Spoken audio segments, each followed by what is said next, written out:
All right, welcome back. We are the TongLen practice module group. This is class 3. It's November 14th, 2025. We'll do our opening prayers and then learn some more about the practice and then do a meditation session this time. So let's gather our minds here as we usually do. Please bring your attention to your breath until you hear from me again.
Now bring to mind that being who for you is a manifestation of ultimate love, ultimate compassion, ultimate wisdom, and see them there with you. They are gazing at you with their unconditional love for you, smiling at you with their holy great compassion.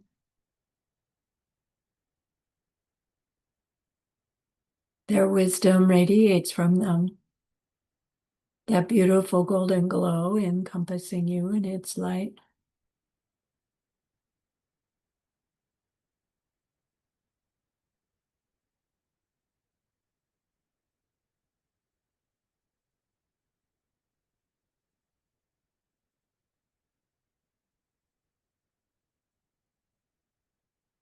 And then we hear them say,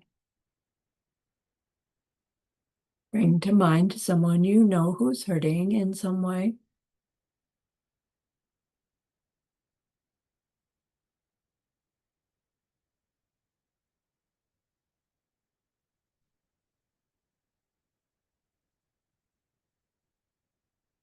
Feel how much you would like to be able to help them.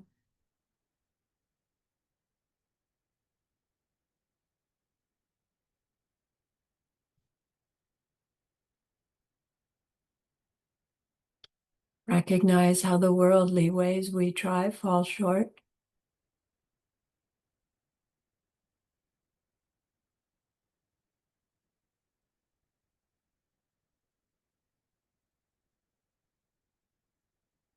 How wonderful it will be when we can also help them in some deep and ultimate way, a way through which they will go on to stop their distress forever.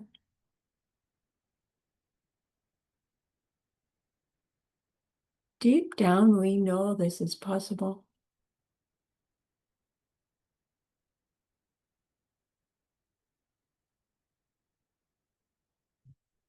Learning about emptiness and karma, we glimpse how it's possible.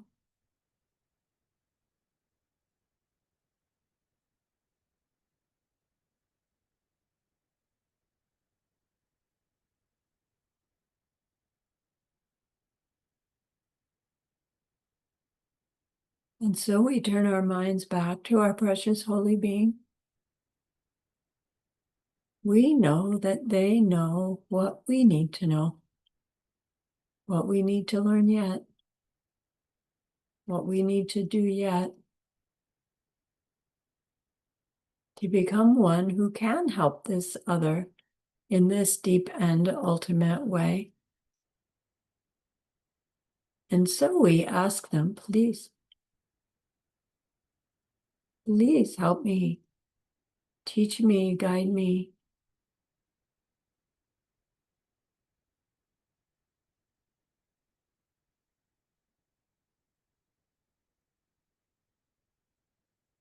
And they are so happy that we've asked. Of course, they agree.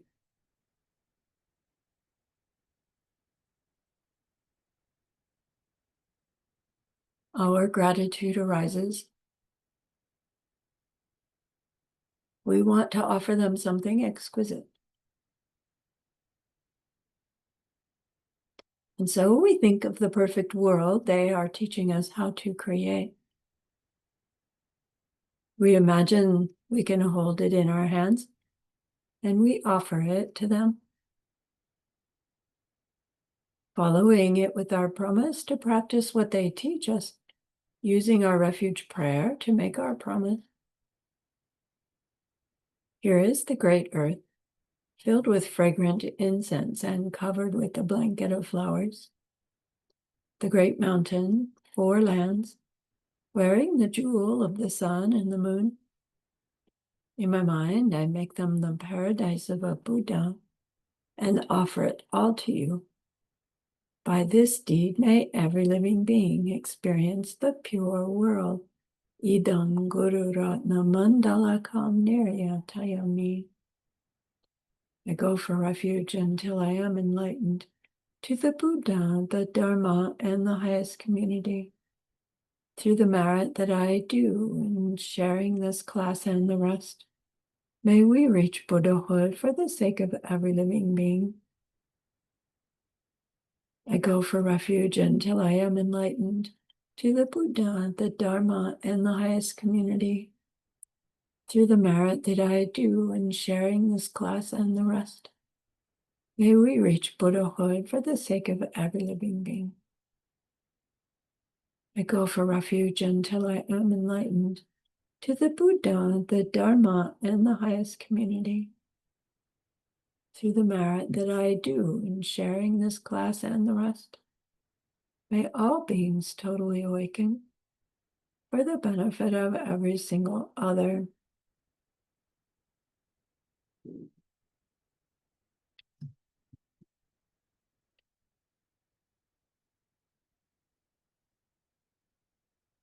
All right, so let's hear about the benefits of doing TongLen.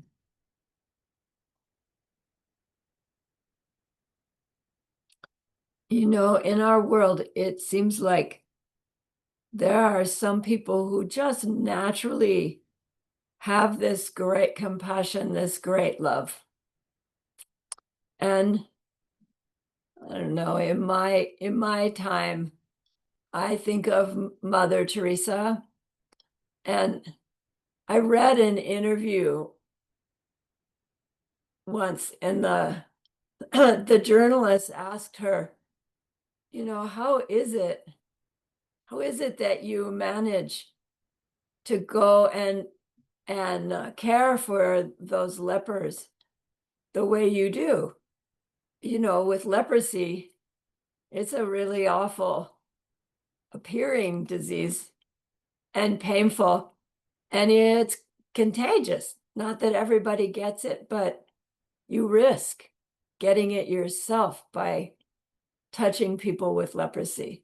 So, you know, the journalist is saying, how do you do it? And Mother's answer was like, I don't understand your question. It's like, I love them, so I care for them. And that's all she said.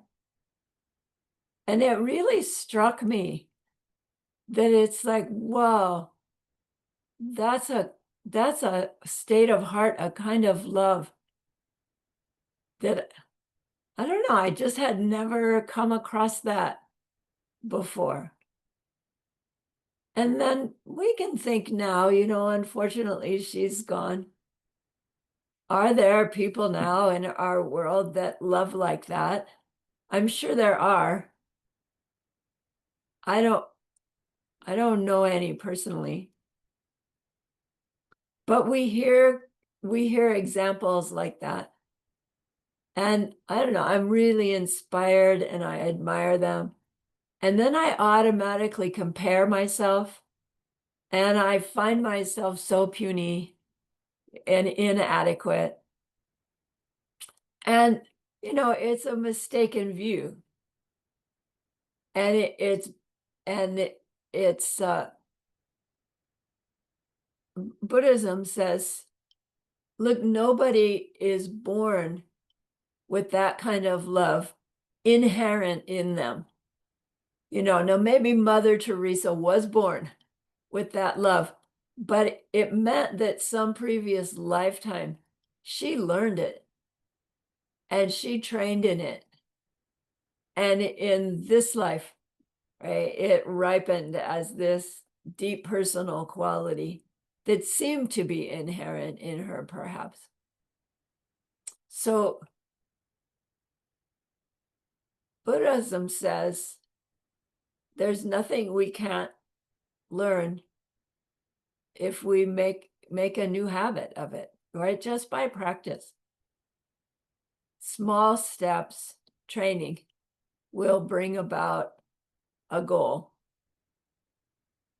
And we've all probably done it, right? We've at some point set ourselves up with a goal, learning to play piano, learning to do a sport well enough to maybe compete, learning to dance, ballet maybe. And we go to learn how to do so. And the teacher, the coach says, okay, do these skills, right? Play your scales in your sport, do your skills. No, I want to play volleyball. Yeah, in order to play, you have to learn these skills. In order to learn these skills, you do them over and over and over again. And we want our goal enough that we say, okay, right? And we do the skill and we do the skill and we do the skill.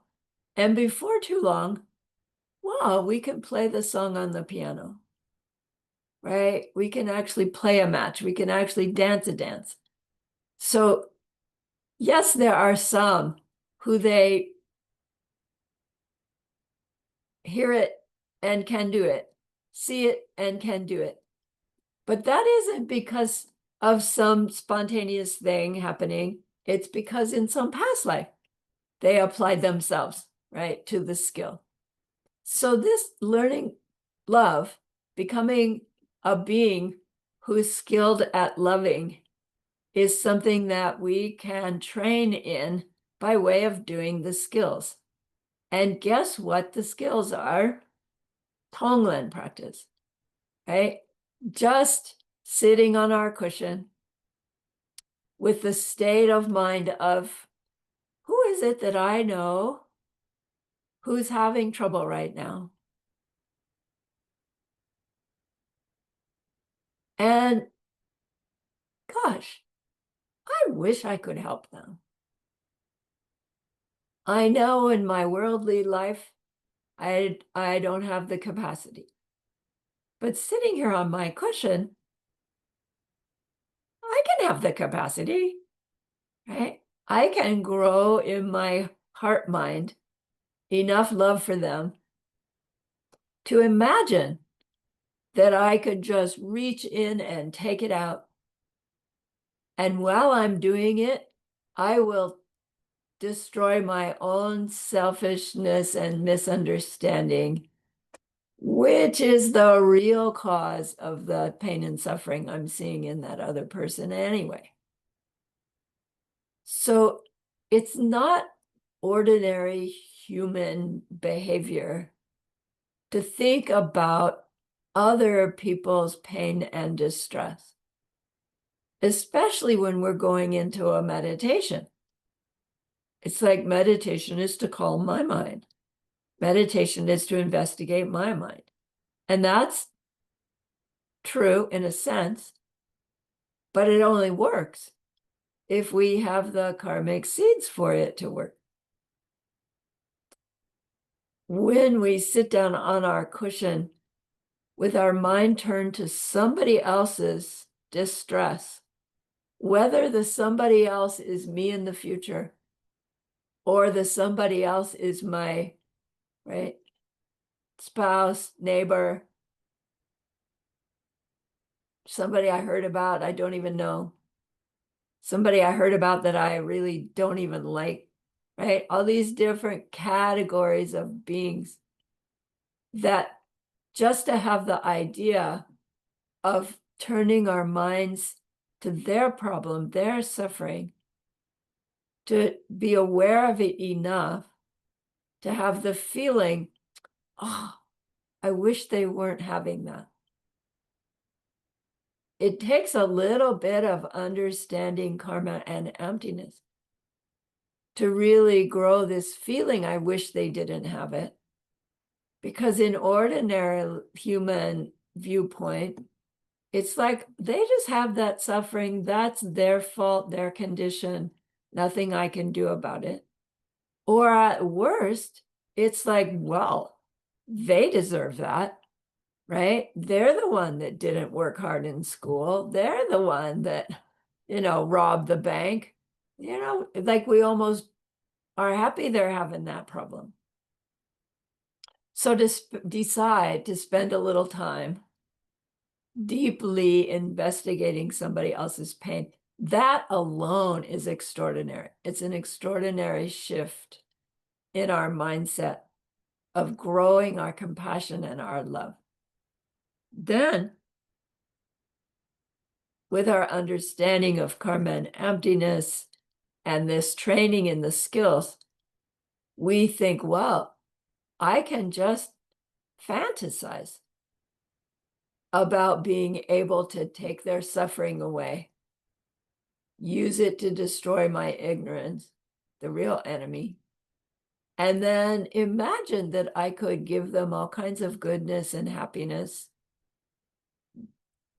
We are still making mental imprints as we're doing that.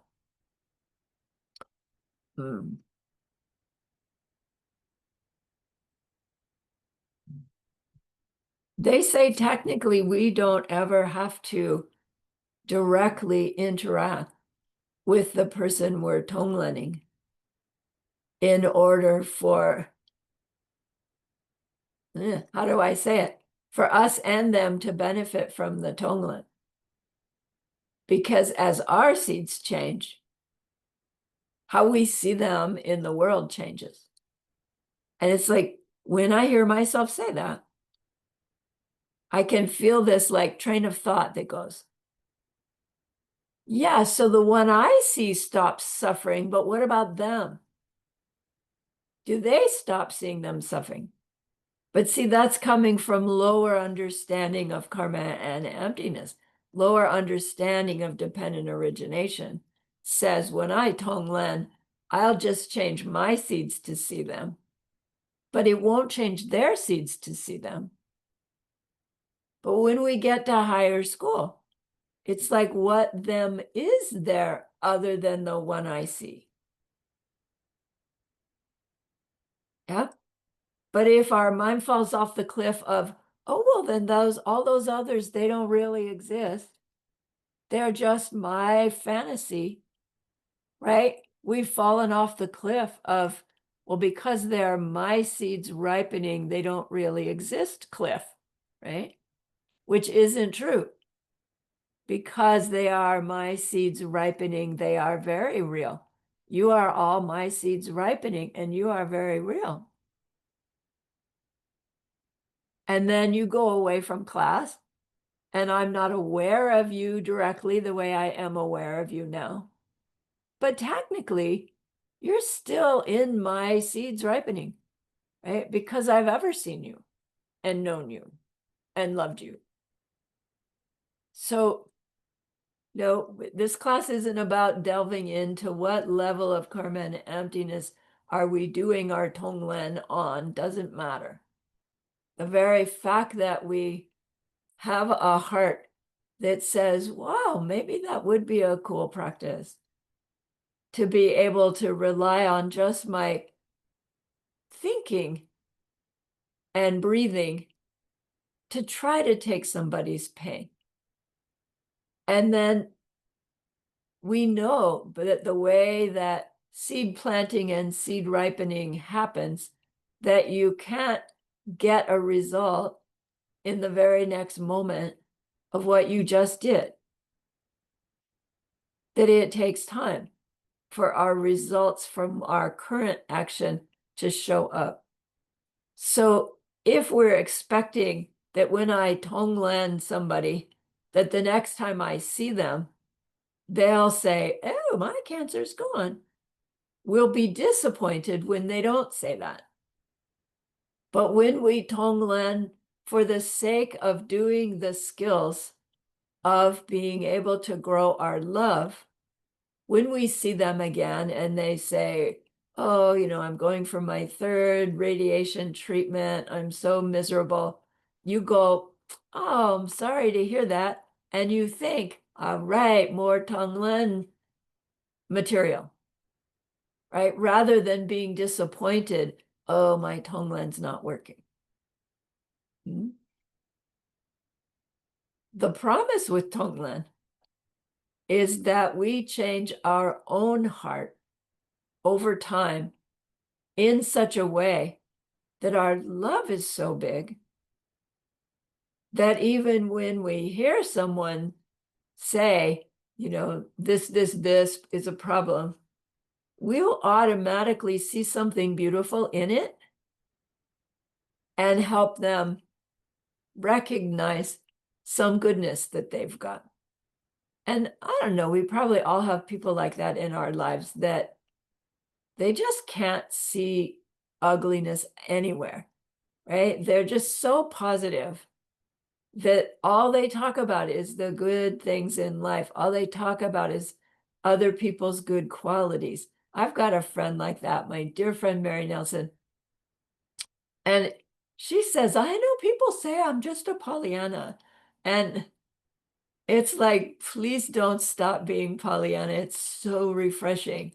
It's so delightful to be around her.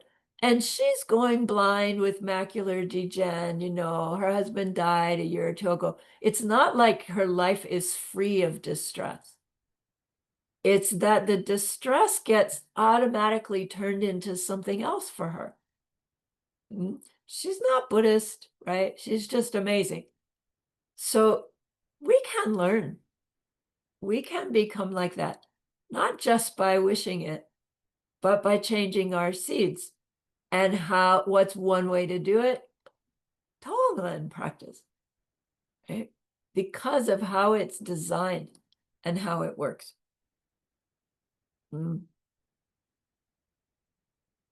Geshe-la says we shape our reality by doing TongLen on our cushion. It's not, he says, it's not unreal.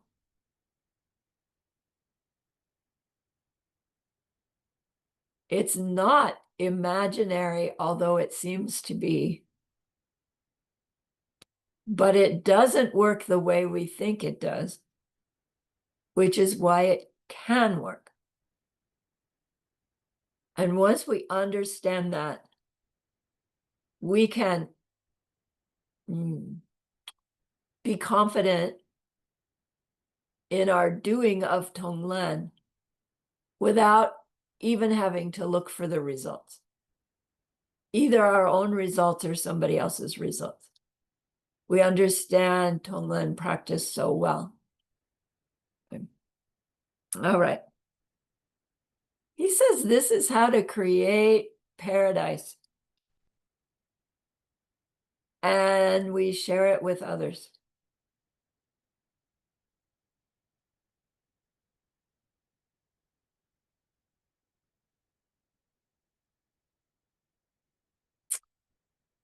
TongLen practice will lead to our ability to teach others how to stop their suffering, their death, their illness, and their forced rebirth someday.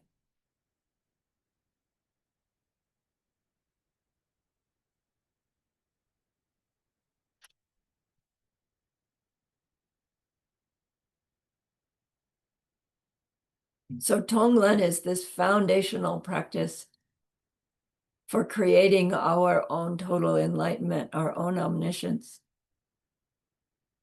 our own emanation being. And that's why to do it. Why to build TongLen into your practice. So the main reason, like its main benefit, is that we're working at the level of mental karma when we are TongLening. And mental karma is said to be a more powerful level of karma than speech karma or body karma, doing karma. And it seems backwards, right? It seems like, no, thinking something isn't so powerful. It's when you say and do that you can actually impact somebody. But really, what we say and do does not impact somebody in the way that we hope or the way that we think. And we wouldn't say or do anything without the movement of the mind, the mental karma that propels what we say and or do afterwards. So it's the mental karma that's more powerful than the other two.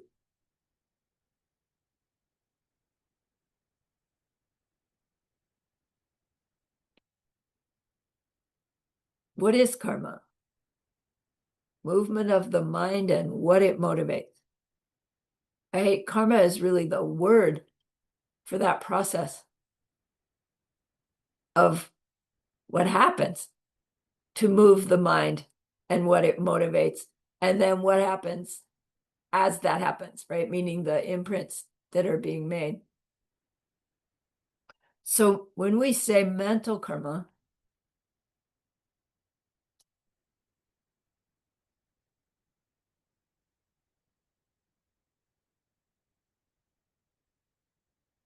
it underlies all of our physical and speech karma, as I say. Losing my train of thought. And that mental movement of the mind, for those of us still stained with ignorance, are always colored with a kind of selfishness that makes us compare ourselves to the other. And then our response, like the early mental response, will either be some level of jealousy, some level of ill will, and underneath both of those, some level of wrong view. So those mental afflictions can grow, to be really big ones. Jealousy, why did they get that raise? I should have gotten that raise.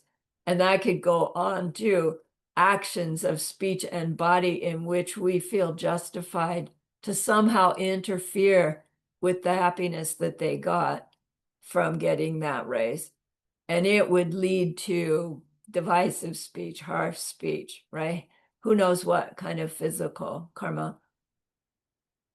But it stemmed from this movement of the mind of comparing ourselves to other, and then upset with some little bit of happiness somebody got. The other tendency is seeing somebody in a situation and feeling either not caring about some problem they're having, or outright thinking, well, they just deserve that. Yeah. That ill will that's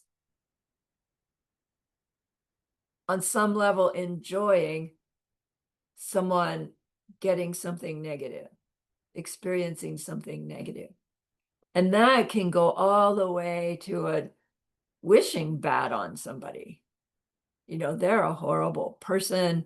They should get thrown in jail. They should, right? Wishing bad things and getting some kind of satisfaction from someone we don't like having some unpleasant experience, right? As a bodhisattva, an aspiring bodhisattva, those two states of mind are really ugly. Right? They are the habits that we're wanting to overcome in order to grow our bodhisattvahood, or they're what's necessary to overcome to grow our bodhisattvahood. And they are just states of mind, attitudes that come up. Even if we don't let ourselves act on them, the very awareness of being a little unhappy with somebody else's success has already replanted seeds that are growing. So we'll feel that way more. And we'll see people in our world feeling that way towards others. So even if we don't act from our jealousy, we grow it. Even if we don't act from our ill will, we grow it. And it's all, of course, born from the misunderstanding that it's all coming out of my own past imprints made before I knew any better. Right? Even past imprints made once I did know better, but I couldn't, right? We don't really have control over our mental karma like we do our physical and speech behavior yet, most of us. We can learn by way of planting the seeds, by way of doing the skills. What skill? TongLen, right? Is a good one, right? It's like a really all-encompassing, beautiful, exquisite practice. All right.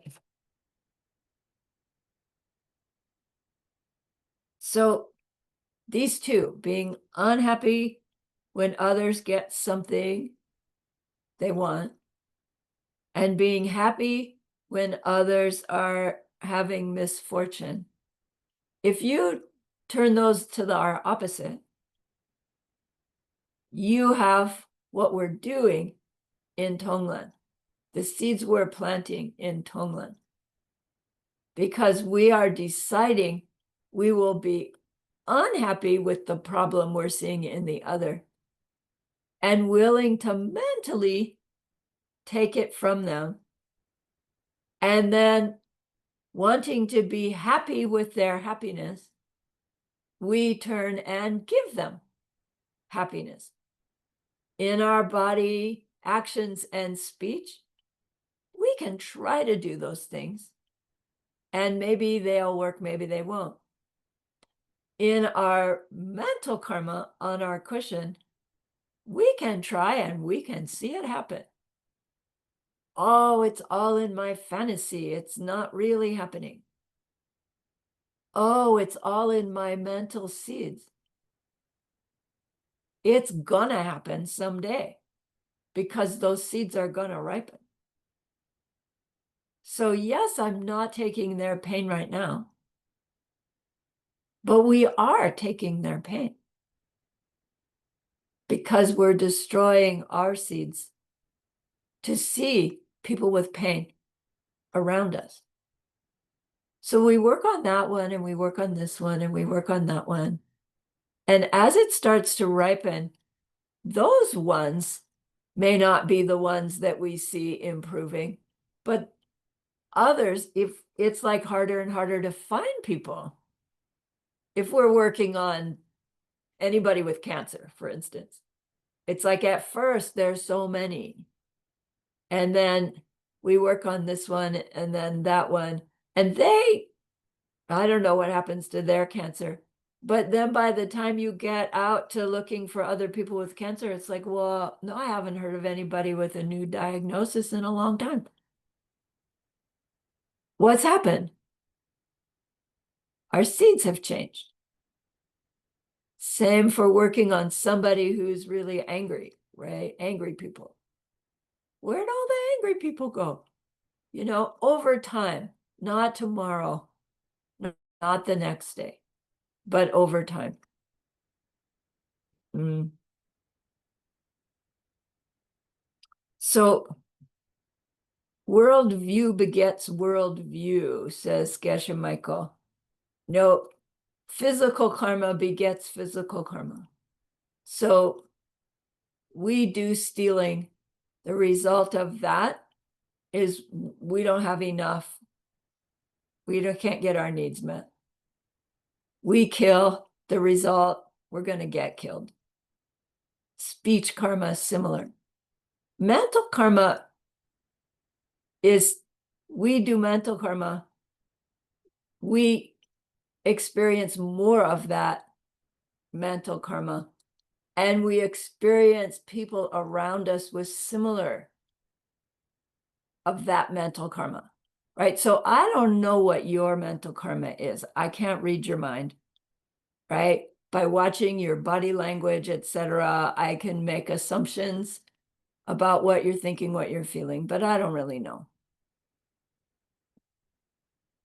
And it's still true that for me to build people in my world who are more like Mary Nelson and Mother Teresa and less like somebody else, I need to do it. Right? I need to change my seeds for what I see in my world. And it's like, yeah, but it's too big. I can't contact everybody, but in our TongLen practice, we are unlimited. There's no one we can't work with. Just by sitting down and setting it up in our mind to do so. So we start with those we are familiar with. We start with those that we already love, so that when we think of their distress, our heart already opens up and it's like, oh man, I wish they didn't have to have that. Right? Like a parent for their child when they're having one of those, situations that we all go through as kids growing up. And as the parent that this is no big disaster, but the poor kid is like, right? And your heart just goes, oh, honey, it's gonna be okay. Because it's so minor, right? But for them, it's the biggest thing in the world. So we don't discount it. We love it, right? We love it away, right? You kiss their boo-boo and they get better. So same with, it's like TongLen is this beautiful Buddhist kiss the boo-boo practice, and they get better. All designed to grow our heart, right? We are growing our bodhicitta. And it's through our bodhicitta that we're able to bring the world to freedom from suffering, right? Okay.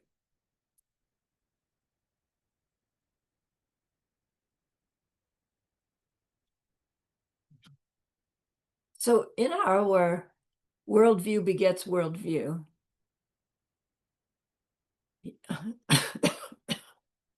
We work so hard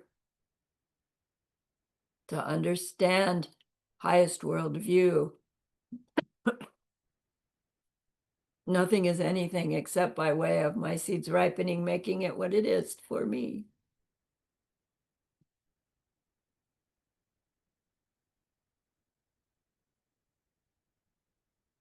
And all those beings that make up our world, all they want is to love and be loved unconditionally.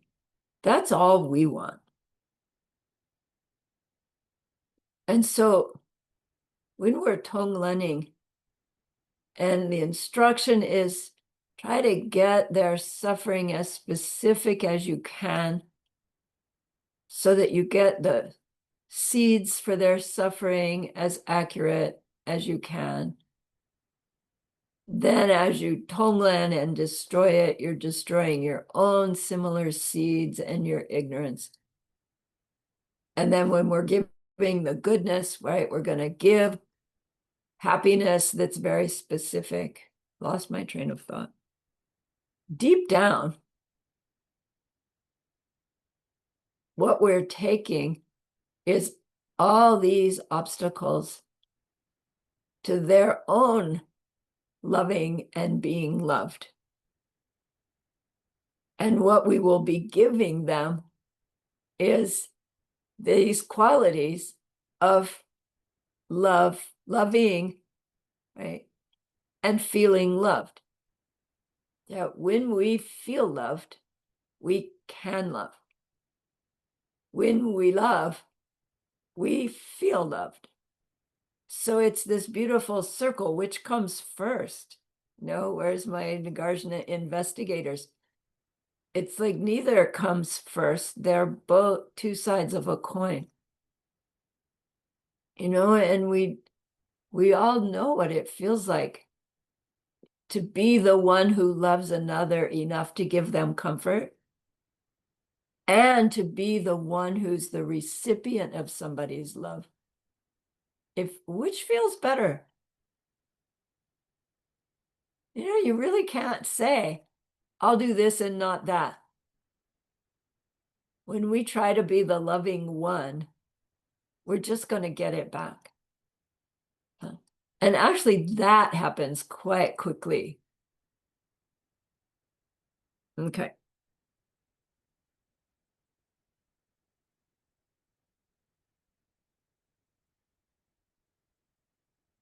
And where will that loving, growing loving come from? We can't really just turn it on by willpower. Like we can when we're in a pleasant situation. But it's very hard in the midst of the boss yelling to decide I'm going to be loving, right? It's hard. We can do it, but it's hard. We need to train in the skills so that we can perform. Okay? And the performance happens when we're out amongst other people. And that's when our TongLen on the cushion helps turn on, open our heart to being more patient, more loving, more understanding, more caring as we go through our world with the other people. So they say, yes, TongLen is an on-cushion practice, but don't leave it on your cushion. And we'll learn that by that, they'll say, look, you're breathing whether you're meditating or not. So you can TongLen as you breathe. But they also mean take your TongLen off the cushion, meaning let your feelings during your TongLen meditation color you as you go through your day. Because it will then like flow through in such a way that you will find yourself rushing to hold the door open for somebody, right? Leaving that close parking spot for somebody else and taking the one that's further away, right? It won't be so much of an effort to be thinking of what would make somebody else happy right now, right? And doing our actions of body and speech propelled by our TongLen practice on the cushion. Maybe not necessarily that day's TongLen helps you be happier in the grocery store, but the practice of TongLen over a period of time will color our hearts such that we will find ourselves more easily more kind. And when you start to recognize that situations where you ordinarily would get triggered, you surprise yourself and it's like, wow, how come I didn't, do the old habitual thing? And you can attribute it to your TongLen practice. Right? And then be happy and dedicated and right, carry on. So Arya Nagarjuna says, the karmic results of TongLening is, first of all, you'll get happy. And you'll get happy all the time. So may not happen tomorrow or the next day, but it's coming just by TongLening. He says too, spirits are attracted to you. And it's like, I don't really know what this one means. I know people for whom spirits are attracted to them, and it's not pleasant. So I don't know if this is a good thing or not. I suspect that what the advantage is that there are also good spirits, right, who can be helpful. And those not so good spirits, they need help too. So maybe it is a good thing to become, I don't know, to be able to help those spirits get out of their spirit world, because you TongLen them. I don't know. That one's on the shelf for me. He says also, Buddhas and Bodhisattvas are attracted to you. A TongLen practitioner gains the attention of Buddhas and Bodhisattvas. It's a little funny because, come on, Buddhas are omniscient. They're aware of us all the time. But I think of it as, I'm just another face in the crowd until my own heart and mind is doing something that makes me stand out. And they say taking bodhisattva vows is one of those things that makes you stand out in the crowd. And then certain actual deeds that we do will make us stand out in the crowd. And then, right, we have the direct attention. I don't know how direct attention's different than omniscient direct attention, but from our own side, it means we have closer access and so closer accessibility to their guidance and their teachings. Hard to understand that one. Next benefit, he says, is we will not have health problems. And it's like, I'm still waiting for that one to manifest from my TongLen. But it's nice to hear that it's coming. I don't know how many lifetimes it'll take, but. And then last one, he says, our environment will be safe. So lots of different ways environment can be not safe and safe. And in my own experience, when I first learned TongLen, I was first becoming vegetarian. It was hard.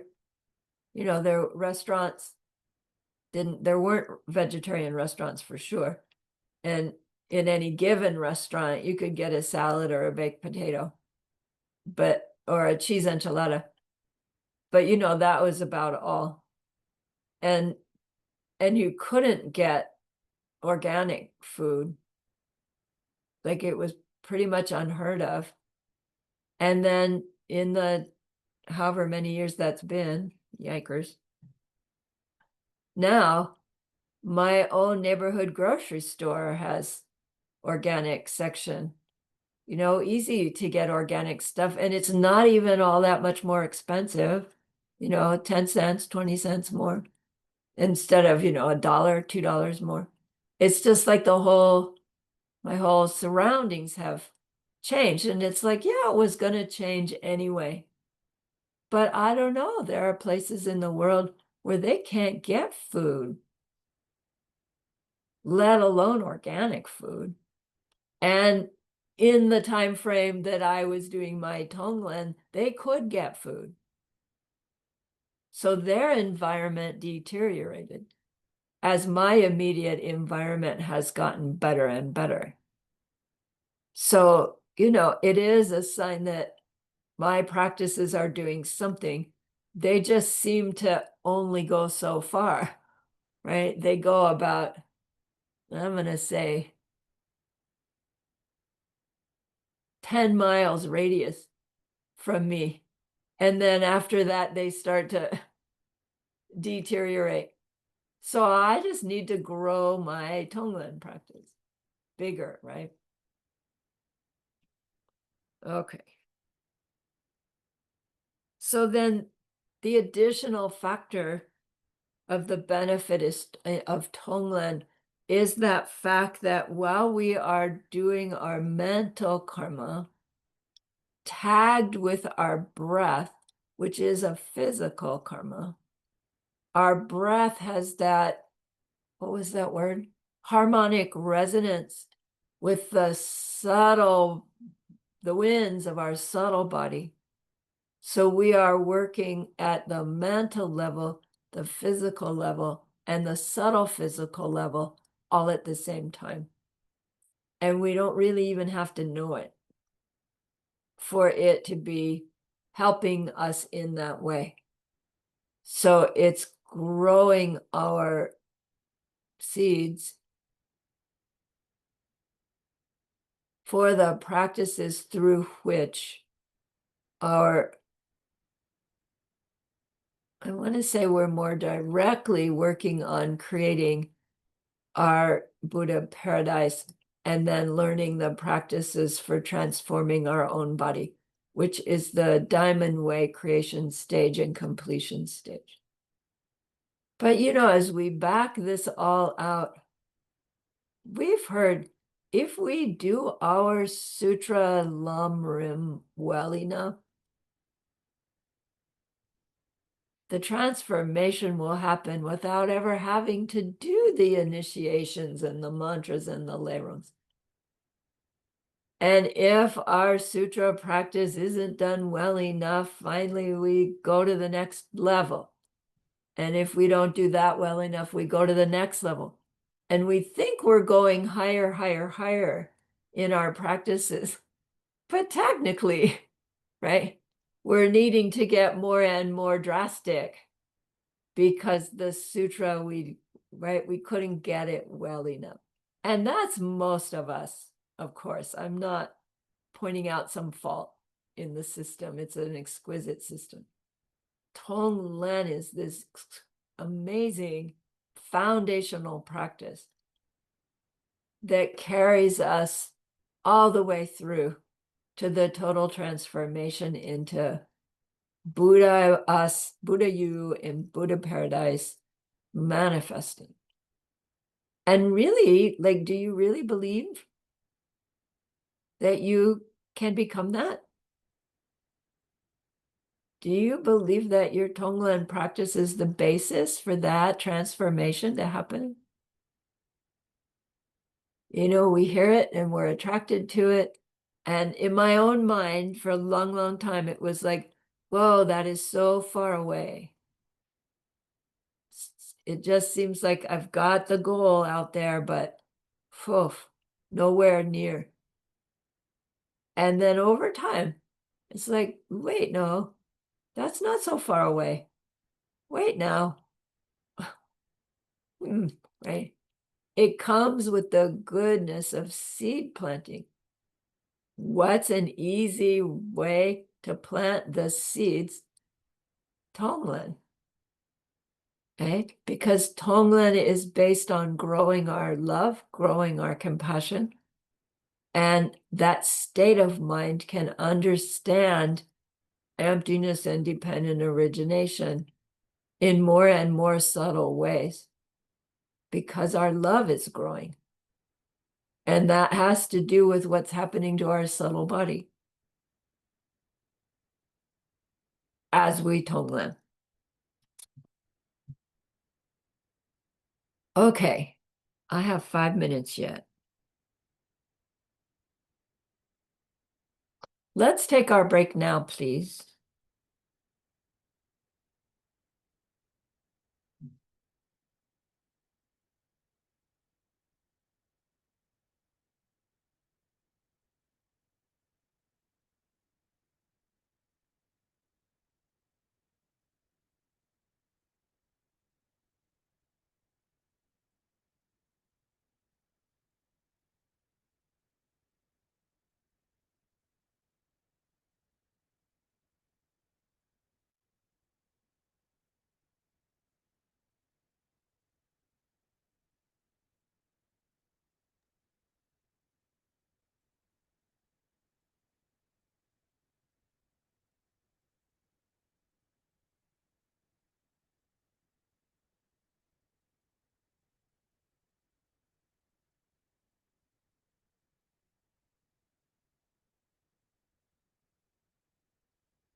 Oh, we're back. All right, Roxanne is back, yes. Okay, so for our lineage, the source of the TongLen practice for us is the prayer called the Offering to Lamas by Lobsang Chuki Gyaltsen, the first Panchen Lama. He did not make it up, of course. Lord Buddha taught TongLen. Shantideva taught that TongLen. Others have taught and shared TongLen practice. But in our lineage, we are inspired by this particular prayer, the Lama Chupa, it's called. And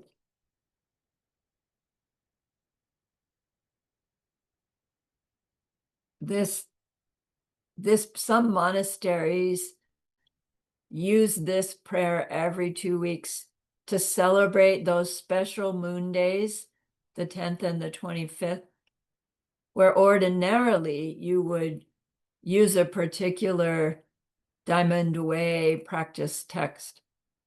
But they feel that this one is a more powerful way to celebrate that moon day because it's a text that reminds us of the kindness and power of our student-teacher relationship. It reminds us of the fact that our heart Lama, our teacher, our personal guide, is Buddha, is a manifestation of this love, this compassion, wisdom. And we see ourselves making offerings and asking for blessings. And so it's a review, it's a complete review of the different kinds of offerings that are powerful to make, because by making offerings, right, we're planting seeds to receive offerings. That's a long story, why we want to do that. And then asking for blessings tells us what we want to grow in ourselves. And by asking for blessings from the Lama to be able to do that, we actually are able to grow those realizations. So it's a beautiful, complete practice. And I told you before that it was held deeply secret. And then for our training, it was to learn it. Geshe Michael gave a commentary on that prayer, course 18 out of 18. Our final training was Lama Chupa prayer. But like a year and a half, 2 years before that, Geshe Lotar came to Diamond Mountain and gave us what's called a blessing to practice at Jainong. He gave us an oral transmission of the text in Tibetan in order to give us this connection between the text and the lineage going all the way back to Lord Buddha, of course. So Geshe Lotar is Holy Ken Rinpoche's nephew, as you recall. He recently passed. And his devotion to Ken Rinpoche was extraordinary.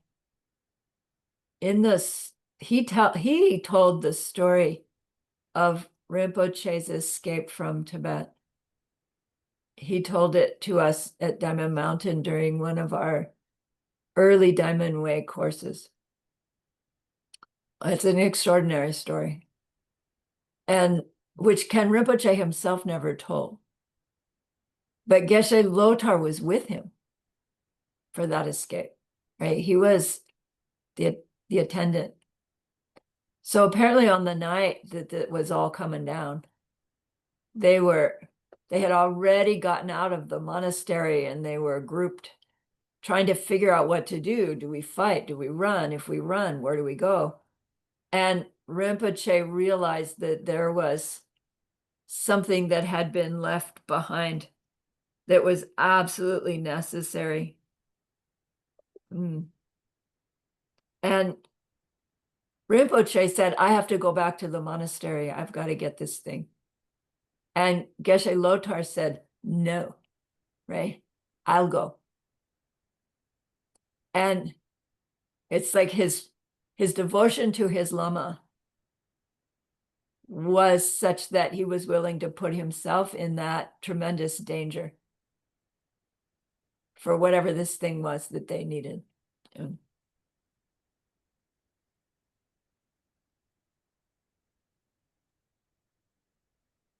Mm. His Lama devotion was extraordinary, is the point. So he came to Diamond Mountain. He gave us this blessing to practice Lama Chupa. And they did it up in the retreat valley, right? So Diamond Mountain has where the temple is and the homes are. And then you go up through this canyon and the ranch house is up there. And that's where all the retreat cabins have been built. But at the time that he came to give this practice blessing to us, the cabins had not been built yet. And they really, the locations of them had not even yet been quite established.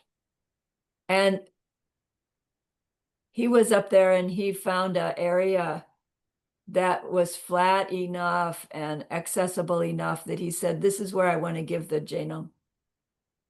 And so they set up this beautiful altar, it's outdoors. And everybody gathered there late one night.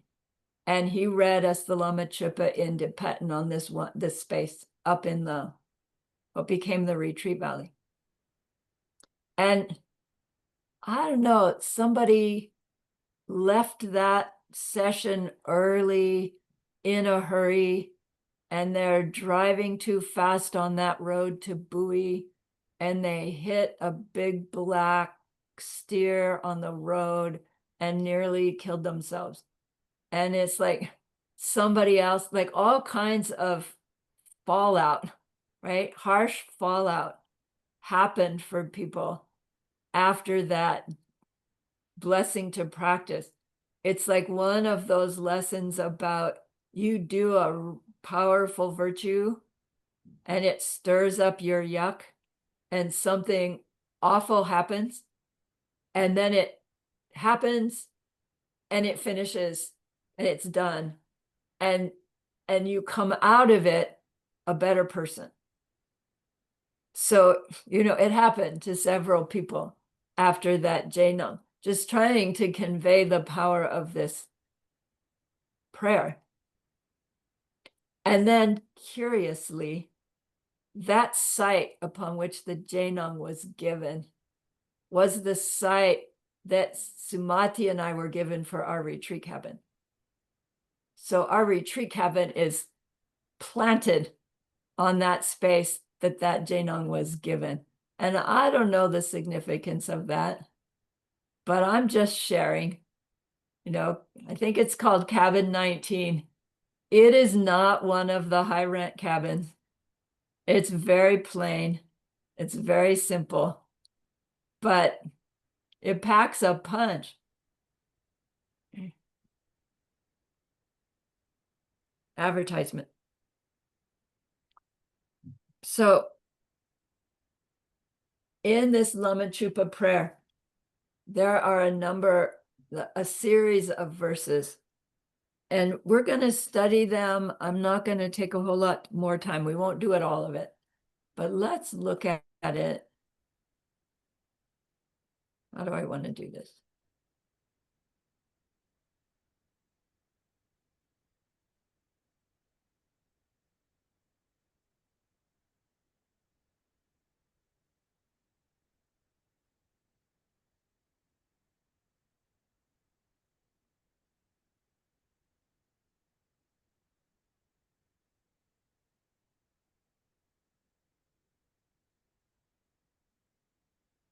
Okay, I can't see all of you, but I can see most.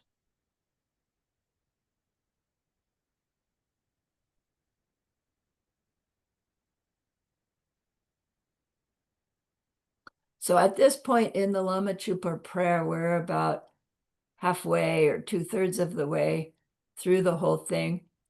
The first half is about making offerings and confessing. And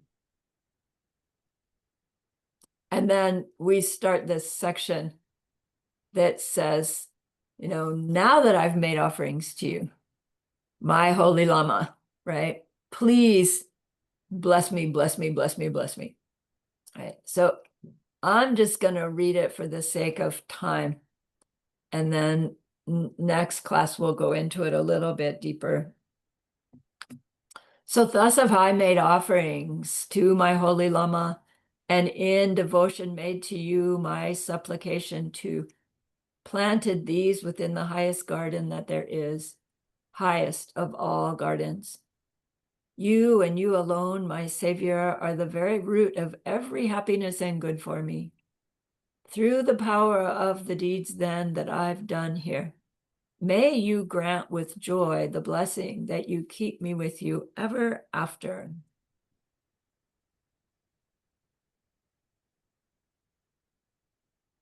This is the one and only time that I will ever find spiritual leisure and fortune such as this. Bless me to see how difficult it was to obtain and how quickly it is destroyed. Bless me to avoid becoming distracted by the meaningless business of this life. Bless me to take the essence of life. Bless me to give it some meaning.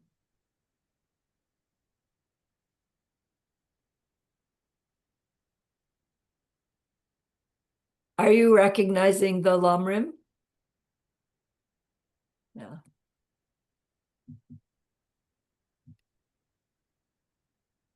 Bless me to take heartfelt refuge in the three, both rare and supreme, for the fear I feel, for the fire of the pain of the lower realms. Bless me to throw myself into giving up every negative deed and accomplishing every goal, every good.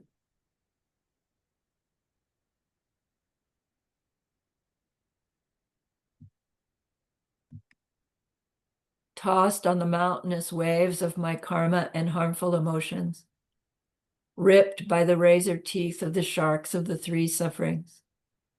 I beg your blessing, please, to come to a fierce desire to escape from this ocean of pain, this infinite sea of fear.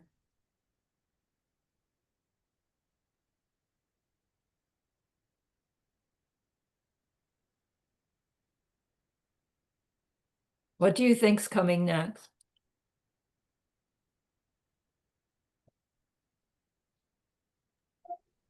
The wish for bodhicitta? Yeah, it's going to start. Good. Bless me to relinquish this vision of the unbearable prison of this cycle as a garden of earthly delights.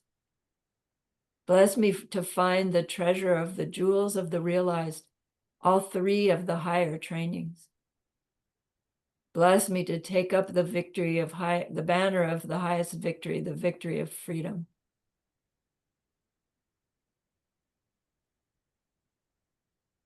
We'll get the commentary on all these someday.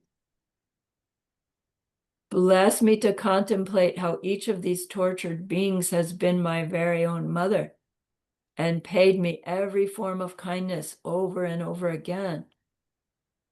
Bless me to develop sincere compassion for each of them. A love like that of a mother for a child in pain. Right? Here's our bodhicitta growing.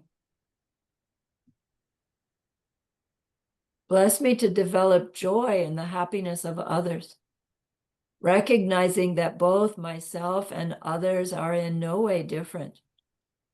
None of us wants even the slightest form of suffering. None of us ever feels as if we have enough happiness.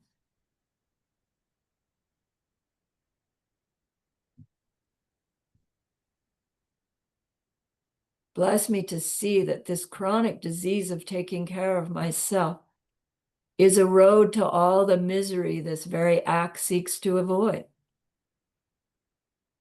Bless me to put the blame where it really lies.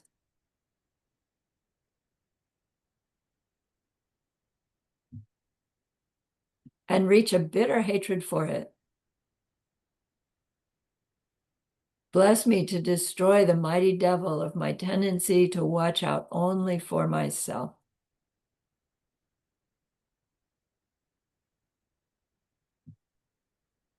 Bless me to see that cherishing all these mother beings and the wish to see them all reach every form of happiness is the door that leads to infinite numbers of perfect personal qualities.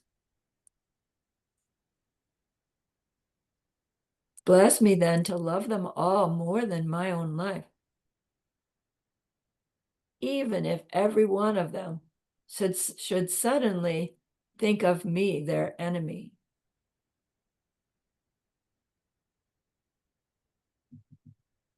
Bless me to reach the ability to see myself and others as equal, and to exchange them for myself. In a state of mind, to sum it all up, where I finally grasp the difference, the problems that come from acting as infants do, thinking only of themselves, and the good that comes from acting as the lords of the able do, thinking only of what others need.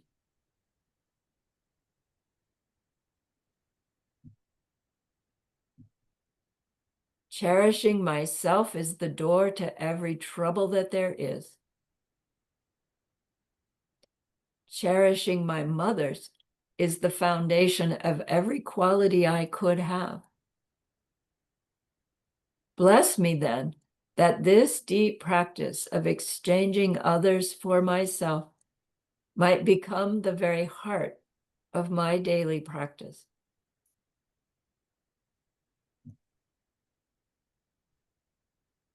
And so bless me, my holy Lama. Bless me, Lama of compassion, that every living being there is may find every kind of happiness.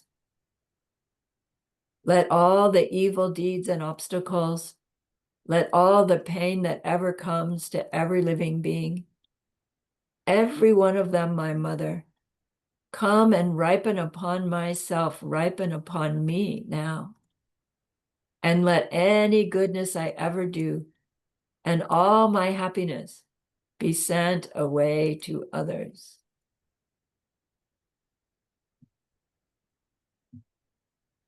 This world and every being who lives upon this world are filled with the results of every wrong ever done. Let a shower of suffering fall of things I never wanted. Bless me to see it all as a way that all the fruits of my own bad deeds might finally be exhausted. Bless me to learn to turn every problem that ever comes to me into a path that takes me further.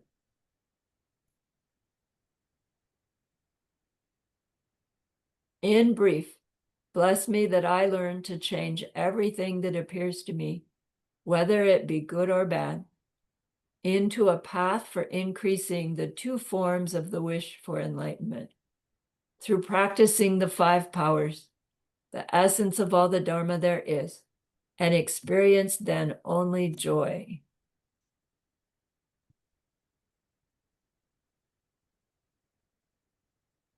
I'm going to stop there.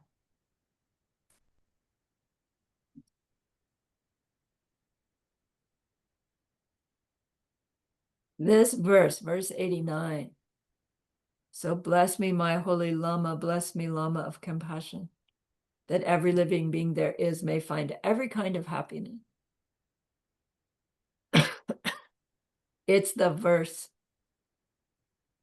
that is the instruction for TongLen. There's another verse later that says, and may I trigger this state of heart to ride on my breath. We'll get to it later. The tradition recommends that we memorize this verse and then use it as a mantra. It's a really long mantra.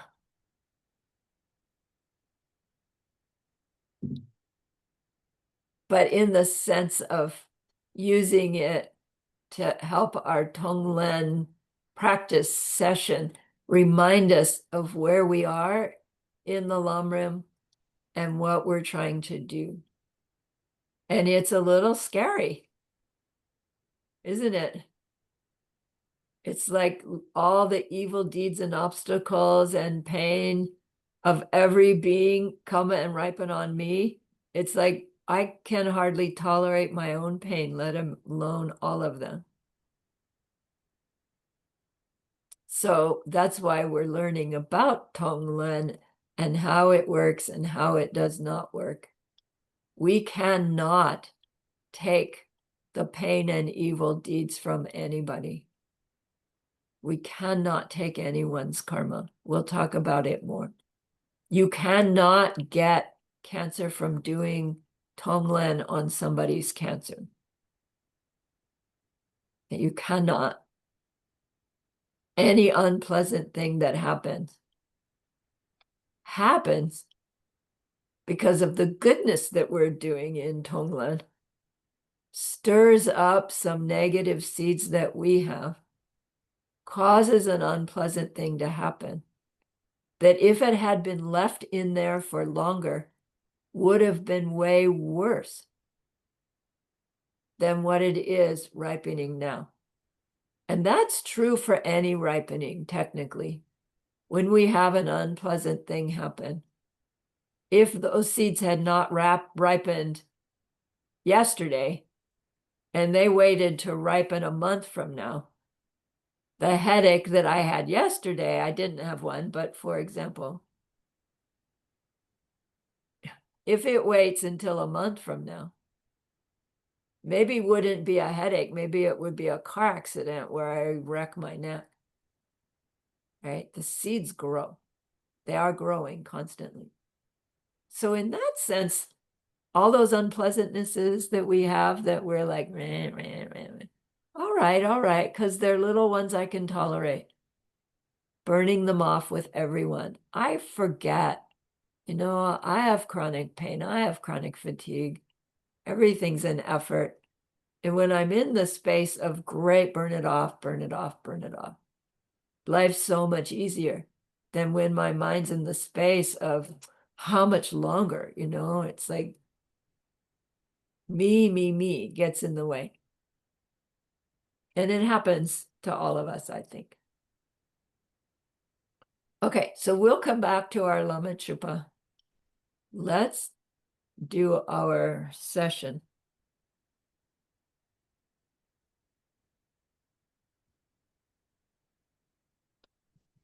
So in this meditation, we are going to use another person's distress.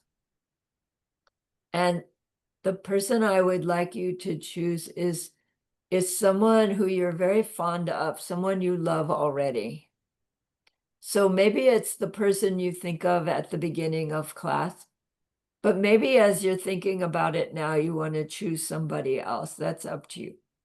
So I'll give us a little bit of time to think about somebody that you already care a lot about. So it'll be easy to look into their being and see their distress and to want to take it from them, right? And then when you have that person in mind, think through what distress am I seeing in them? There'll be a surface level distress. And then underneath that, like if you put yourself in their shoes, what emotional distress is underneath the surface distress?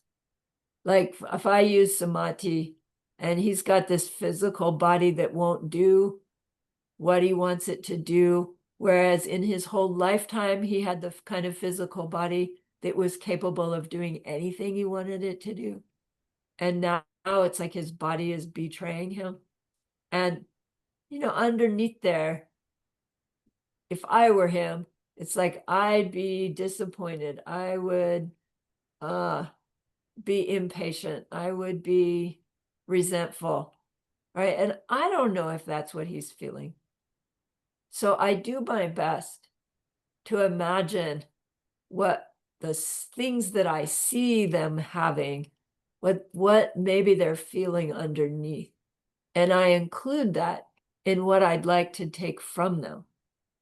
Because we can have outer circumstances that are unpleasant, but if our inner circumstances are sweet, the outer circumstances are useful or tolerable, or at least less suffering, right? We can have pain, but we don't have to suffer from it. So it may be that our TongLen practice, we can connect to it better rather than thinking, oh, my TongLen practice is only successful when his Parkinson's disease gets better. Maybe I can be thinking, no, my TongLen practice is being successful because his heart is opening, right? He's actually getting happier, even though his body still is being weird. Okay? It can still be from me seeing my TongLen practice being effective. Do you see? So when we're setting it up, try to be as specific as you can about the distress that you see in them, the distress that you probably feel they're feeling. And then, of course, we understand their seeds for more of it are in them, and our seeds for more of it are in us. So then you see all of that distress as that black goo, right, flowing through their body. And we'll do the power of our concentration propelled by our love. Like, I want you to be free of this. Makes all that black stuff gather into the tight little ball, remember? And then we shift to our breath, hooking it, cranking it back, right? So I'll talk us through all of that. So let me give you a few moments to pick your person and think of their distress. And then we'll settle in and we'll start.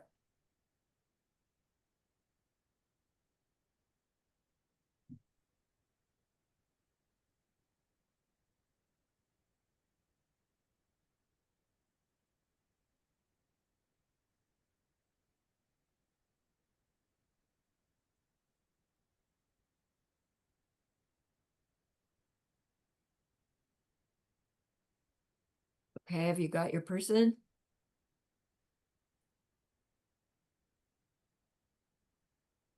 Have you got their distress?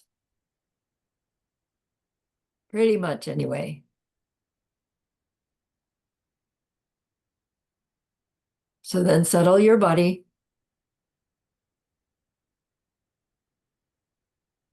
The sinking down to your sits bones, solid and firm.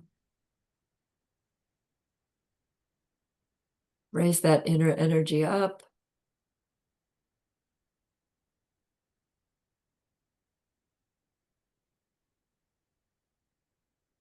Scan down your outer body, inviting all those areas to relax. Head, face, neck, shoulders.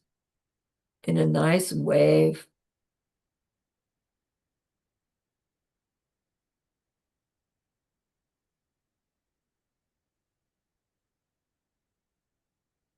And turning your mind back up. Bringing your focused attention to your breath at your nostrils, the sensation. Watching the out breath. Watching the in breath. Using that object to turn on your focus. brighten your clarity.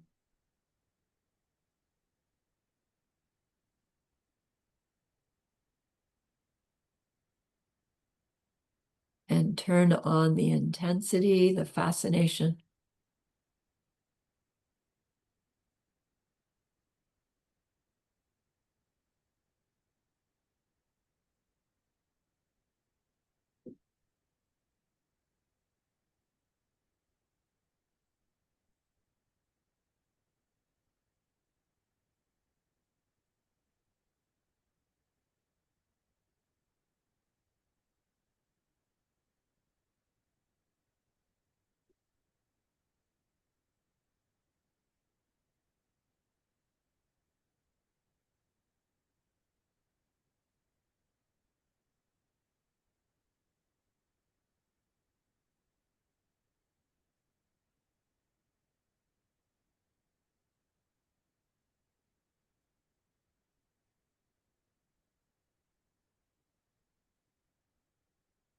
Intentionally shift your focus from your breath to that precious holy being before you.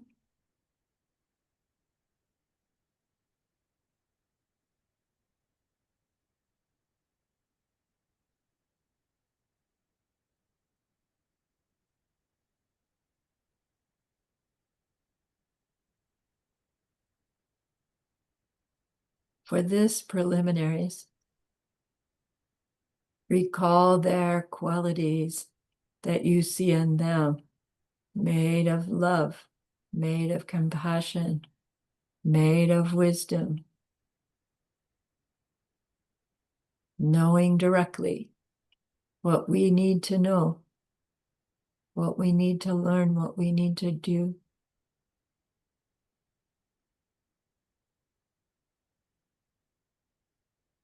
Ask them to bless you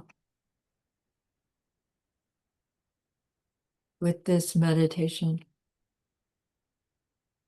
learning this meditation to help you open your heart to your own bodhicitta so that we can become like them.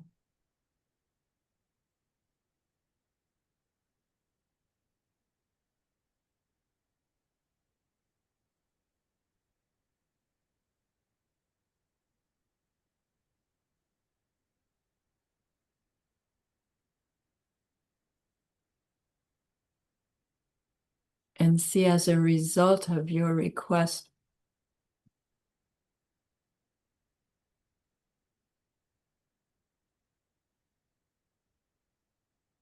they reach out their left hand and touch you gently on the chest,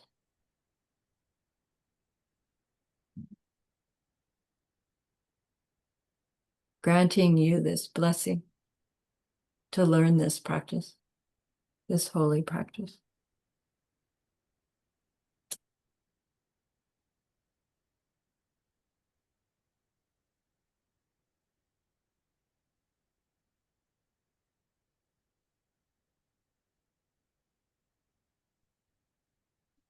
Then give them a nod and turn your focus of attention then to that person that you love, that you want to help.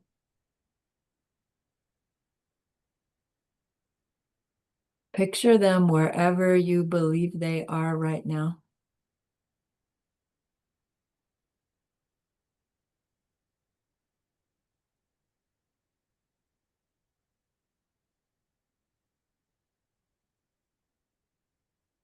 And then imagine that you are there with them in invisible form.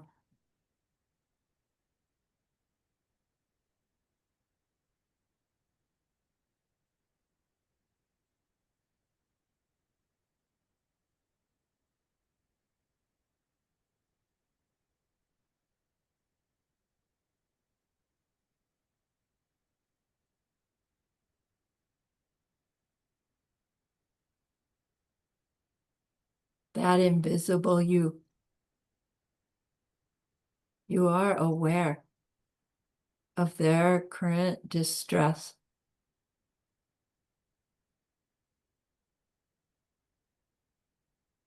the obvious aspects of it, the more subtle aspects of it. And with your awareness of it, your feeling of compassion grows, your love for them grows.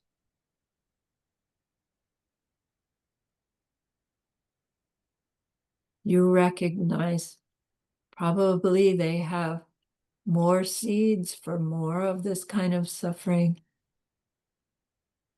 I wish I could stop that for them too.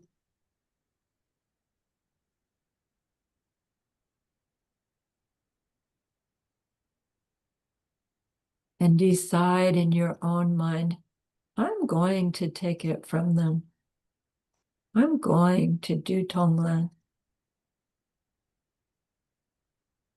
And so focus your attention on their distress. Now you can see that black goo streaming around there, inside their body. And by the power of your concentration, your wish to take it from them, you see those streams of black yuck turning and gathering all together in the middle of their chest. Look inside them. Anywhere you find blackness,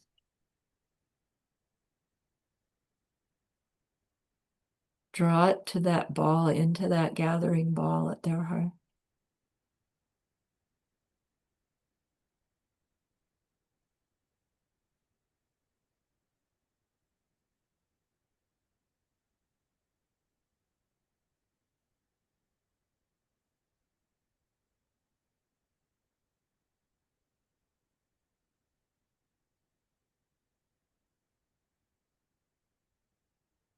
When it's all gathered, identify it again.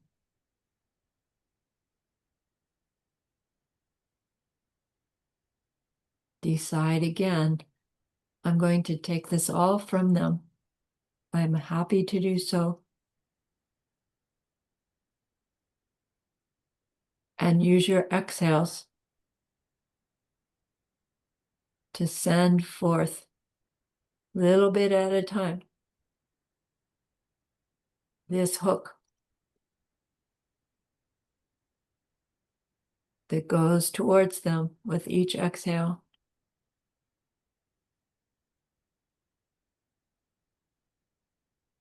It finally reaches close enough that their inhales draw it in.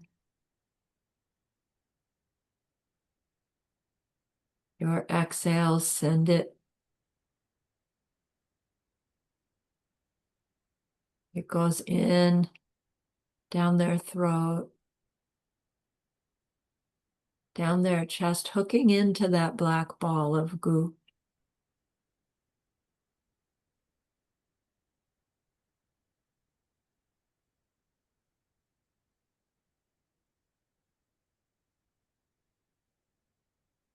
When you see it hooked,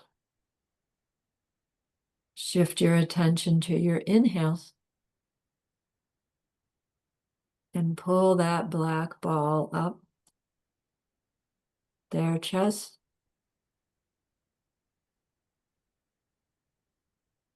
up their throat,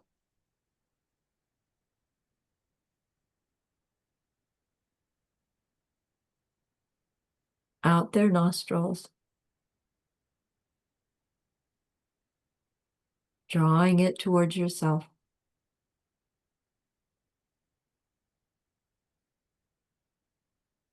Bright, eager, happy to do so.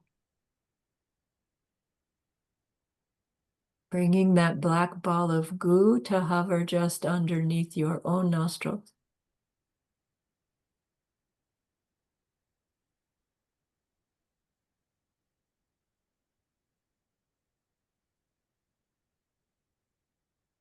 Recall what it is, what their distress was, but the underlying emotion and the seeds for anything more like that.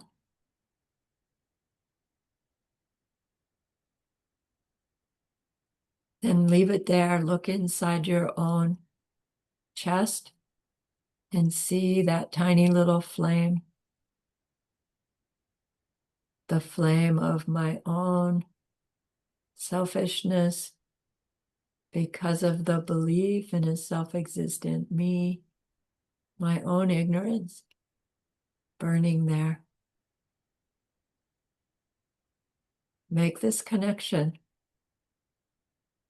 When this black ball of goo touches this flame, the two are going to destroy each other.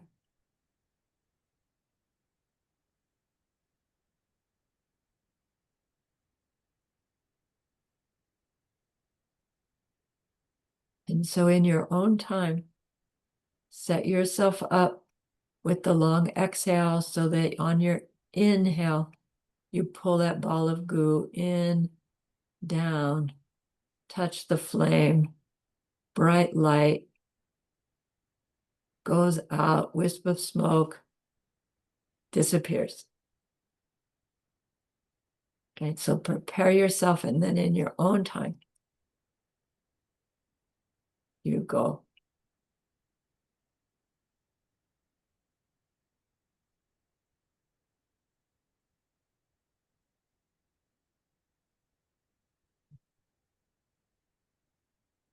And then go back to breathing normally once the wisp has disappeared, and rest in that absence.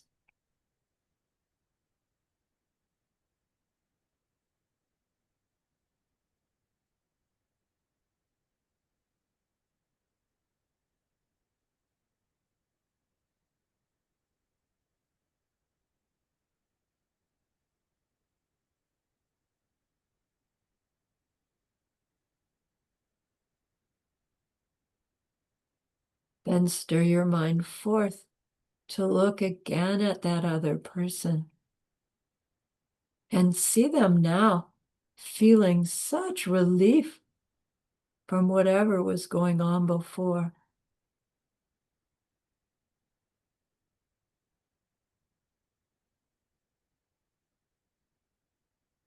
They feel happy, strong, confident.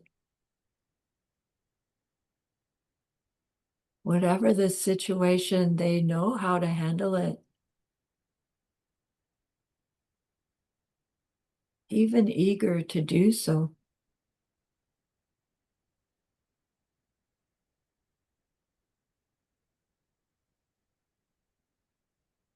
They feel more loving.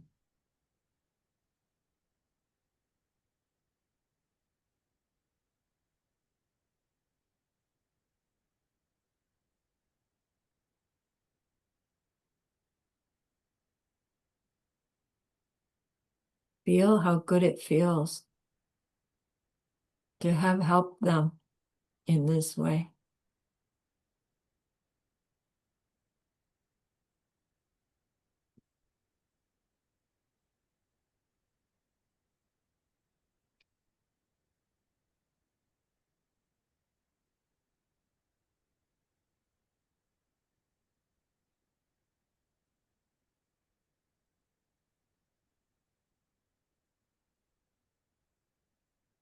Know that in doing this imaginary practice, our own selfishness is being burnt away.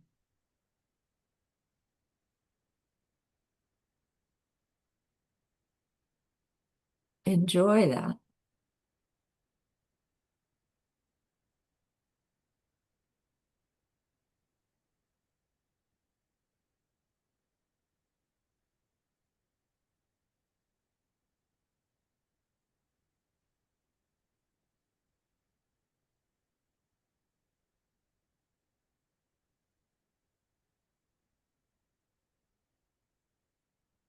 Now dedicate what we've done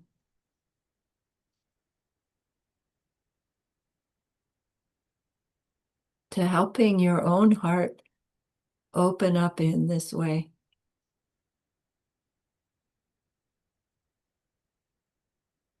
To be able to feel this loving feeling, even as we go through our days.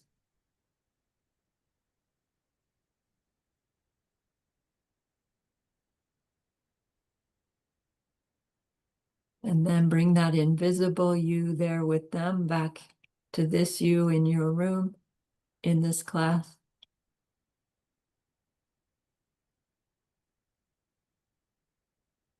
When you're ready, open your eyes, take a stretch.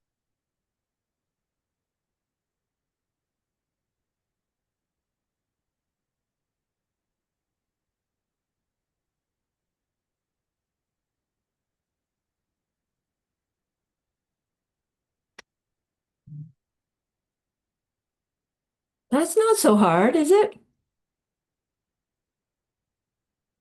Yeah, it's sweet. Anyone have any comments, questions, things to share with others about doing this practice? Yes, Kristen. Yes, thank you so much for this beautiful teaching and the beautiful TongLen. Yeah, I want to share something. I'm very, very grateful for this gathering today because I have a very, very good friend, and she has two kind of cancers. Oh, And today she has her first chemo, mhm. and I'm so thankful that I was able to do this with all of you. Yay, yay, Thank you so much. yes, Made it very powerful. yay. What's her name? May I put her on my healing list? It's Daniela, Maybe. Daniela. Okay, Daniela. She's even younger than me. She's like in her 30s. Eh, and her last name? Um, oh, actually, at the moment, I don't know because you Okay. always, Will you email yes, it and to me? I'm emotional. Yeah, but thank you so much. You're And I will welcome. tell her that too. Thank you Yeah, so much. yeah. Like, may it be so, right? Yay. Yes, for sure. I'm sure. Thank you so much. Yeah, yeah. Nice. Thanks for sharing. Yes, Chris. Oh, I can't hear you. Wait, you're unmuted, but I don't hear.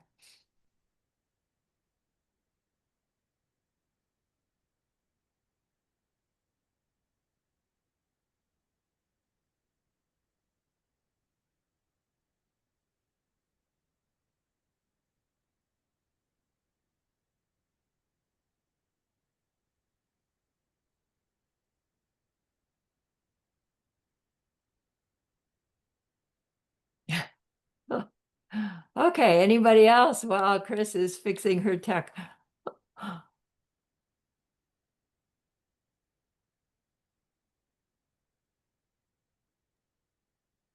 I have something. Okay. Well, first of all, the practices we did so far for ourselves, I had really trouble picturing myself, actually. It was difficult for me to see myself in front of me. Hmm. Um, and the taking also, it's easier for someone else. But what really struck me, what I didn't do so far, is really thinking of, and they may have seeds for more of that. So this makes a big difference to me in my practice to think of taking all that might be there still away. Mhm. That was very beautiful. Thank you. Good. Yay. Yay. Anything else? Chris, can we hear you yet? Maybe. Can you hear me? There, okay. Okay. That's just fate. I'll Yeah, turn my it. dilemma is the same as usual, I guess, but I can't visualize squat. I mean, Yeah, I can't we're either. talking black. It's like Yeah, the bulb is burned out in my projector. yeah, yeah, yeah. And so, um, and I can have irrational fears like, what if I get the black ball here and then I don't have, I mean that. But I was wondering, what about I've been, there's other people that are like teaching this to sort of people with lower, what, I can't remember the word, lower aspirations, Yeah, lower capacity. lower capacity. And it's like breathe in the bad and breathe out the good, which just seems really, you know, kind of too vague. Yeah. And so the prayer seems to me that you read today seems to be the solution for that, maybe. And I was wondering, can you combine this with like a fire puja so that that's the black ball and that's the flame, and have it be, I mean, that seems like it might work for me, but I don't know, is that, do you know what I mean? Does that make sense? It like sort of like maybe do what the best you can, and then at the end do like a fire puja, so you're going, here's the black ball, and I'm Seeing it burnt up. Yeah. it burnt up. Yeah, the only thing with the fire puja is you can't get the fire to go out when it burns up the thing. But yeah, I know yeah. it as a tangible way of tonglening to modify your fire puja. You know that, explore that, please, and see what you come up with. Turn off the gas. There you go. Okay. Turn off the gas, it's gone. Done. Because that's what Get I've it got. tangible. Yeah. Yeah, feel free to mess with Yeah. that. You know, the thing is with non-visualizers, uh, it is frustrating because this whole tradition is built on visualization. I know. No. And it's like it's just blank. But know that what you're thinking is happening behind that veil in really detailed way. So we have to think it in words. But the thing is, you can know what you're thinking is happening, right? And you don't have to see it. And I think that's a whole nother level of practice that some of us get to do that's going to have ramifications for later, that makes these visualized practices just as powerful. My lamas have said maybe more so, because you do them without actually seeing them happening, and you know that it's happening. Right? So don't sell yourself short that your TongLen's not working because you can't actually visualize, right? I am gathering all that goo into that tight black ball. I am hooking it with my breath. I'm leaving it there, establishing my flame, right? And then I'm bringing the two together, right? You do it in mental words with a deep sense of knowing it's happening. And it works. Okay. Okay. Thanks. Yeah, good. Thanks for bringing that up. It is tricky. The other thing is tricky is that there's like a corruption of this practice, I would think, that is anybody who's wishing ill. And so my teachings up to this point have been, don't do any mental healing, because it's like you're becoming indebted to those spirits, and then it's like taking out a loan where you don't know it's a 30% interest, and it'll be really bad for karmically and stuff. And so I can see where, you know, and the sort of solution was to not do anything in your own name, to do it in the name of your teacher or your lama or your, and be, you know, submissive to that, so that you're not making your ego worse and stuff. But at first I was really worried about that, but the more I listen, the more I think I can navigate that. Yeah. But it's sort of like it's an issue to make sure that, you know, you don't teach to somebody else that would lead them to be, you know, doing something that is actually bad for them, bad seed planting instead of good seed planting. Right. That's a good point. Very good point. Okay. Anything else? All right, then let's dedicate. So remember that person we wanted to help at the beginning of class, whether they were your TongLen or not.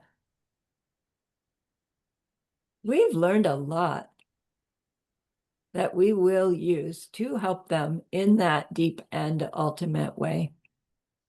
And that's a great, great goodness. So please be happy with yourself.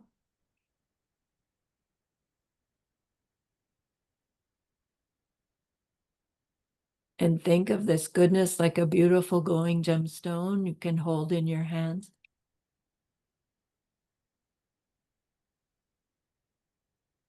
Recall your own precious holy being. See how happy they are with you.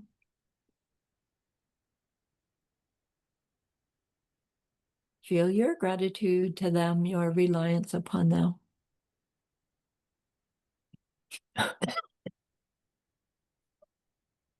Ask them to please stay close. To continue to guide you and help you and inspire you. And then offer them this gemstone of goodness.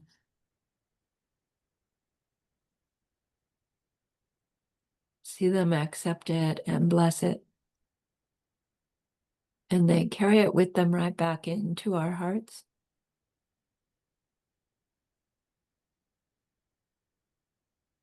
See them there, feel them there. Their love, their compassion, their wisdom. It feels so good. We want to keep it forever. And so we know to share it by the power of the goodness that we've just done. May all beings complete the collection of merit and wisdom, and thus gain the two ultimate bodies that merit and wisdom make. So use those 3 long exhales to share this goodness with that one person.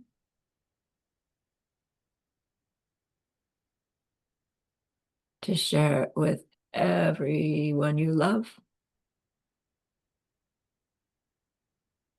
To share it with every existing being,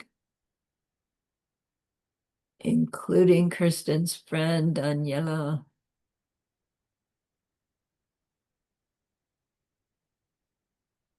And may it be so.